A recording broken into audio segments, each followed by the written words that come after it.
بلوچستان کے ساحلی شہر گوادر سے گدروشیا پوائنٹ کے نمائندہ عبید اللہ بلوچ کی رپورٹ کے مطابق بلوچستان بھر کی طرح کل 8 ستمبر بروز پیر گوادر میں بھی پہیہ جام اور شٹر ڈاؤن ہڑتال کی جا رہی ہے۔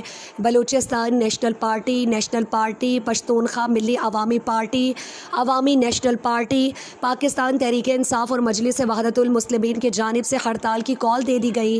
آل پارٹی کے نمائندہ وفد نے گوادر پریس کلب آمد کے موقع پر سینئر صحافی عبید اللہ بلوچ سے ملاقات کی۔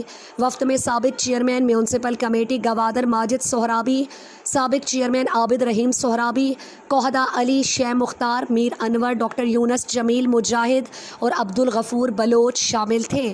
وفد نے کہا کہ ہڑتال میں ٹرانسپورٹ برادری، انجمن تاجران، سیاسی جماعتیں، فش فیکٹریاں اور تعلیمی ادارے بھرپور تعاون کریں۔ تمام شاہراہیں، تجارتی مراکز اور ایئرپورٹ جانے والے راستے بند رہیں گے۔ ہڑتال کے دوران مسافر، سرکاری ملازمین، طلباء اور زمیندار اپنے سفر سے اجتناب کریں۔